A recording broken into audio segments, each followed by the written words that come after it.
Saviez-vous qu'il existe un être vivant sur Terre qui a été témoin de l'ère des dinosaures, a survécu à 5 extinctions de masse et se dresse aujourd'hui avec la même forme qu'il avait il y a 270 millions d'années, indifférent au passage des millions de siècles? Nous parlons du Ginkgo biloba, un arbre qui défie le temps, une véritable légende vivante qui garde les secrets d'une résistance millénaire. Cet arbre unique n'est pas seulement une plante ancienne, c'est un lignage complet, le dernier survivant d'un ordre botanique entier, les Ginkgoales. Imaginez un instant un monde où les dinosaures dominaient le paysage, où l'air était différent et où le climat oscillait entre les extrêmes. Dans ce monde, le Ginkgo prospérait déjà. Ces fossiles datent du Permien, il y a environ 270 millions d'années, ce qui en fait l'arbre le plus ancien de la planète avec un lignage continu.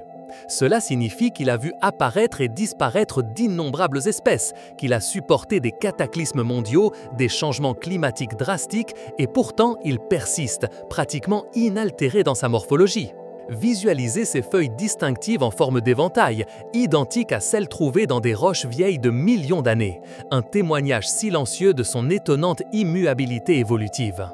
Il n'a pas eu besoin de s'adapter drastiquement, car sa conception originale lui a conféré une supériorité inhérente face aux défis. La classification botanique du Ginkgo est fascinante et révèle sa singularité. Ce n'est pas un conifère comme les pins ou les sapins, ni une angiosperme, ces plantes à fleurs qui dominent aujourd'hui le règne végétal. Il se trouve dans sa propre division, les Gingophyta, avec une unique classe, les Gingoopsida, un unique ordre, les Ginkgoales, une unique famille, les Ginkgoaceae, un unique genre, le Ginkgo, et une unique espèce vivante, le Ginkgo biloba. Cette classification monophylétique souligne son isolement évolutif, une branche unique dans le grand arbre de la vie. Pensez-y, c'est comme si le dernier membre d'une famille royale très ancienne et solitaire avait survécu tandis que toutes les autres dynasties apparentées s'étaient éteintes il y a des éons.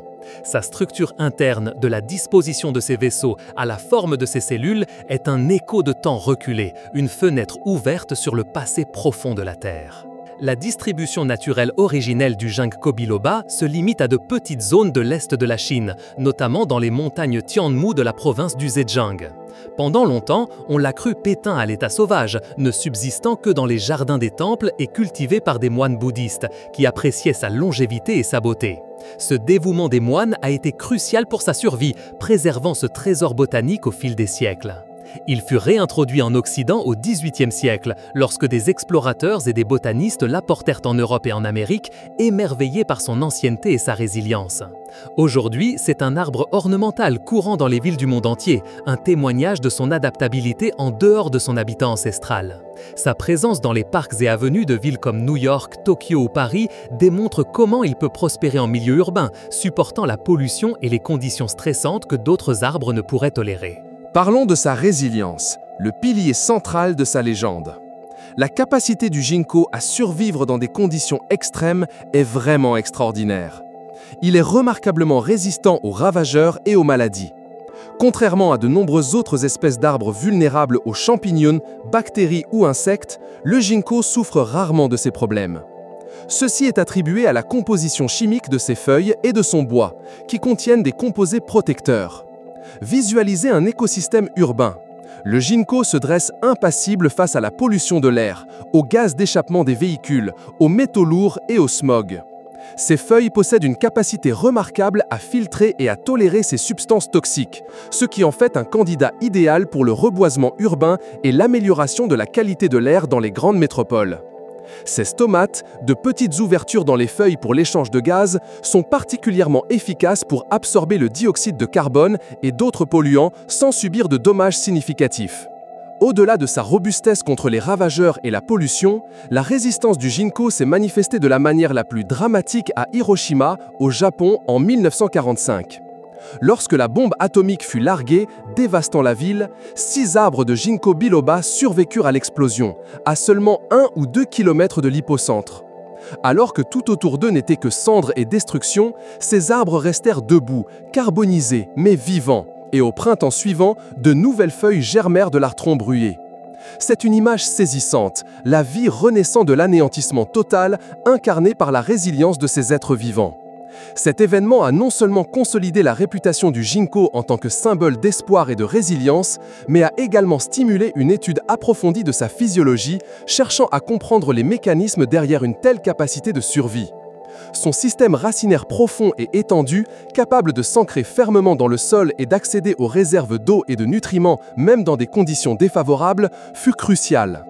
De plus, son écorce épaisse et sa capacité à repousser à partir de tissus vasculaires internes protégés par cette écorce lui ont conféré un avantage immense face à la chaleur extrême de la détonation. La morphologie du ginkgo est aussi unique que son histoire. Ses feuilles, déjà mentionnées, sont inconfondables. Elles ont une forme d'éventail avec une fente centrale qui les divise en 2 lobes, ce qui lui donne son nom de biloba. Ces feuilles sont caduques, ce qui signifie qu'elles changent de couleur pour un doré éclatant en automne avant de tomber, créant un spectacle visuel impressionnant dans de nombreuses villes. La couleur jaune intense est le résultat de la dégradation de la chlorophylle qui révèle les pigments caroténoïdes et xanthophiles présents dans la feuille tout au long de la saison de croissance. Son système de nervation est dichotomique, une caractéristique primitive où les nervures se bifurquent à plusieurs reprises de la base du pétiole jusqu'au bord de la feuille, contrairement au réseau de nervures que l'on observe chez la plupart des plantes modernes. Cette caractéristique se retrouve également dans des fossiles très anciens, ce qui renforce son statut de fossile vivant. Le ginkgo est une espèce dioïque, ce qui signifie qu'il y a des arbres mâles et des arbres femelles séparés. Les arbres mâles produisent de petits cônes de pollen au printemps, tandis que les arbres femelles produisent des ovules qui, une fois fertilisés par le pollen transporté par le vent, se développent en graines. Ces graines sont recouvertes d'une couche charnue qui, en mûrissant à l'automne, émet une odeur très forte et désagréable, souvent décrite comme rance ou de beurre pourri. Cette odeur est due à l'acide butyrique présent dans la pulpe extérieure de la graine. Pour cette raison, dans les environnements urbains, on préfère planter des arbres mâles pour éviter cet inconvénient, bien que la beauté des feuilles automnales des arbres femelles soit également désirée. La graine elle-même, une fois retirée de sa couche extérieure, contient un fruit sec comestible qui est un délice culinaire dans certaines parties de l'Asie, notamment en Chine et au Japon, où elle est consommée grillée ou dans des soupes. Cette utilisation alimentaire remonte à des milliers d'années, intégrant le ginkgo non seulement dans le paysage, mais aussi dans l'alimentation et la médecine traditionnelle. L'importance culturelle du ginkgo en Asie, particulièrement en Chine, au Japon et en Corée, est profonde. Pendant des siècles, il a été planté autour des temples bouddhistes et des sanctuaires shintoïstes, où sa longévité est associée à l'immortalité et sa résistance à la force. Il est considéré comme un arbre sacré, un protecteur de la foi et un symbole de paix et d'espoir. Beaucoup des spécimens les plus anciens connus se trouvent dans ces enceintes sacrées, certains ayant des âges qui dépassent le millénaire. Imaginez un moine méditant sous l'ombre d'un ginkgo qui existait déjà lorsque les grandes dynasties de Chine se succédaient, un témoin silencieux de l'histoire humaine. Ces communautés religieuses non seulement l'ont protégé, mais ont aussi été les principales responsables de sa propagation et de sa préservation avant sa redécouverte par l'Occident. La révérence pour cet arbre est telle qu'il est souvent vénéré, et ses feuilles sont utilisées dans les cérémonies et les rituels comme emblème de longévité et de prospérité. Dans la médecine traditionnelle chinoise, les feuilles de ginkgo biloba sont utilisées depuis des milliers d'années pour traiter une variété d'affections. Les premiers registres de son usage médicinal se trouvent dans le Compendium de Materia Medica de Li Shizhen, un texte classique du XVIe siècle. Elles étaient employées pour améliorer la circulation sanguine, renforcer la mémoire et traiter les affections respiratoires telles que l'asthme et la bronchite. On leur attribuait également des propriétés pour soulager les problèmes digestifs et dermatologiques. La préparation consistait généralement en des infusions de feuilles séchées ou en l'application topique d'extraits. Ces pratiques millénaires ont jeté les bases de la recherche scientifique moderne sur les éventuels bienfaits pour la santé de cet arbre. L'expérience empirique accumulée au fil des siècles dans ces cultures met en évidence une connaissance approfondie des propriétés de la plante, bien avant que la science occidentale ne puisse identifier ses composants actifs. Actuellement, l'extrait standardisé de feuilles de ginkgo biloba, connu sous le nom d'EGB76, est l'un des suppléments à base de plantes les plus vendus dans le monde entier. Sa popularité est principalement due à ses effets neuroprotecteurs supposés et à sa capacité à améliorer la fonction cognitive. La recherche scientifique moderne s'est concentrée sur deux groupes principaux de composants actifs présents dans les feuilles de ginkgo, les flavonoïdes et les terpénoïdes, en particulier les ginkgolides et le bilobalide. Les flavonoïdes sont connus pour leurs puissantes propriétés antioxydantes qui aident à combattre le stress oxydatif dans le corps, protégeant les cellules des dommages causés par les radicaux libres. Ceci est particulièrement pertinent pour les cellules cérébrales qui sont particulièrement vulnérables aux dommages oxydatifs. Pensez à l'effet cumulatif du stress environnemental et de l'âge sur nos cellules. Les antioxydants du ginkgo pourraient offrir une couche de protection. D'autre part, les terpénoïdes, en particulier les ginkgolides, sont responsables des effets du ginkgo sur la circulation sanguine. On pense qu'ils agissent comme des vasodilatateurs, c'est-à-dire qu'ils aident à dilater les vaisseaux sanguins, améliorant ainsi le flux sanguin vers différentes parties du corps, y compris le cerveau. Une meilleure circulation cérébrale peut signifier un apport accru en oxygène et en nutriments aux neurones, ce qui pourrait se traduire par une amélioration de la mémoire, de la concentration et d'autres fonctions cognitives. Leur rôle dans la prévention de la formation de caillots sanguins est également étudié, ce qui pourrait avoir des implications pour la santé cardiovasculaire. Cependant, il est crucial de noter que bien que de nombreuses études aient montré des résultats prometteurs, la preuve scientifique définitive de l'efficacité du ginkgo biloba pour des affections spécifiques, telles que la démence ou la maladie d'Alzheimer, fait encore l'objet de débats et nécessite davantage de recherches à grande échelle. La communauté scientifique continue d'explorer son potentiel, mais la prudence est essentielle. Au-delà de son usage médicinal, le ginkgo biloba est un arbre très apprécié dans l'aménagement paysager et l'arboriculture urbaine. Sa tolérance à la pollution, sa résistance aux maladies, son esthétique attractive et sa longévité en font un choix idéal pour les parcs, les rues et les jardins dans les villes du monde entier. Ses racines pivotantes profondes lui confèrent une grande stabilité, le rendant moins susceptible de tomber pendant les fortes tempêtes, ce qui est un avantage significatif dans les environnements urbains densément peuplés. De plus, ses feuilles, en tombant à l'automne, ne créent pas de grandes quantités de débris qui obstruent les drains et son bois est relativement résistant à la pourriture. C'est un arbre qui nécessite un entretien relativement faible une fois établi, ce qui le rend économique et pratique pour les autorités municipales chargées de l'urbanisme. Imaginez de longues avenues bordées de ginkgo, leurs cimes denses offrant de l'ombre en été et leurs feuilles dorées illuminant l'automne. La conservation du ginkgo biloba est un sujet d'intérêt. Bien que l'espèce soit largement cultivée et commune en milieux urbains, son état dans la nature est différent. Dans son habitat naturel en Chine, les populations sauvages sont rares et fragmentées, classées comme en danger par l'Union internationale pour la conservation de la nature. Cela souligne l'importance des efforts de conservation pour protéger ces derniers vestiges de son lignage naturel. Des projets de reboisement et de protection d'habitats spécifiques sont en cours pour assurer la survie des populations sauvages. La variabilité génétique des populations cultivées est bien moindre que celle de leurs parents sauvages, ce qui rend la préservation de ces dernières vitale pour la résilience à long terme de l'espèce face aux futurs changements environnementaux ou aux pathogènes émergents. Sentez l'urgence de protéger chaque spécimen sauvage, car chacun d'eux est un porteur de l'histoire génétique de millions d'années. La science continue de percer les mystères du ginkgo. Des recherches récentes se concentrent sur le génome complet du ginkgo biloba, qui est remarquablement grand et complexe.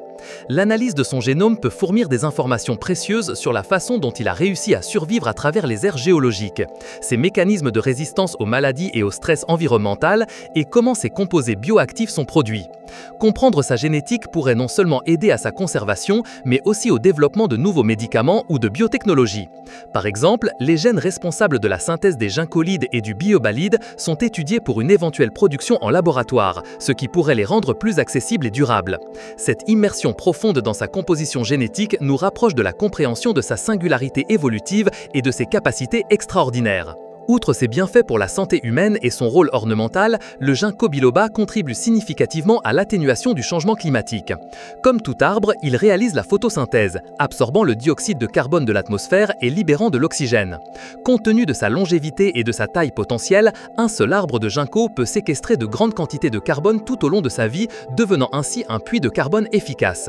Sa capacité à prospérer en milieux urbains en fait une excellente option pour les programmes d'arborisation urbaine, qui non seulement améliorent l'esthétique l'esthétique des villes et la qualité de l'air local, mais contribue également à la lutte mondiale contre le réchauffement. Imaginez chaque ginkgo planté comme un poumon vert au cœur de nos villes, purifiant l'air et luttant contre le carbone. Sa présence est un triple cadeau: beauté, résistance et un allié environnemental. Le ginkgo biloba est bien plus qu'un simple arbre. C'est une capsule temporelle botanique, un survivant légendaire et un rappel vivant de l'incroyable résilience de la vie sur Terre. Son histoire, qui s'étend sur des millions d'années et de multiples extinctions, nous enseigne la persévérance et l'adaptation. Elle nous montre que la vie, dans ses formes les plus anciennes et robustes, a une capacité étonnante à prévaloir. Sa présence dans nos parcs et avenues n'est pas seulement ornementale, c'est un écho des temps préhistoriques, un témoignage silencieux de l'évolution et un phare d'espoir sur notre propre chemin vers l'avenir. Sa résistance n'est pas une coïncidence, c'est le résultat d'une ingénierie biologique parfaite, forgée et éprouvée à travers d'innombrables ères, une leçon pour l'humanité sur la force et la durabilité. La prochaine fois que vous verrez ces inconfondables feuilles en forme d'éventail, prenez un moment pour apprécier son voyage à travers le temps, de l'ère des dinosaures à aujourd'hui. C'est un privilège de pouvoir partager l'espace sur cette planète avec un être vivant aussi extraordinaire. Son histoire est une source inépuisable d'inspiration et de connaissances, nous rappelant la connexion profonde entre le passé lointain et la capacité inhérente de la nature à surmonter l'inimaginable. Explorateur, l'histoire du ginkgo biloba est un rappel de l'étonnante ténacité de la vie. Si cette incroyable traversée du temps vous a captivé, nous voulons vous inviter à rejoindre notre communauté. Abonnez-vous à la chaîne pour ne pas manquer d'autres histoires comme celle-ci, laissez-nous un j'aime si ce voyage vous a semblé fascinant, partagez cette vidéo avec ceux qui, selon vous, devraient également connaître la résistance millénaire de cet arbre, et laissez-nous un commentaire en nous disant ce qui vous a le plus surpris chez cette légende vivante. Votre soutien nous pousse à continuer d'explorer les secrets les plus profonds de notre monde.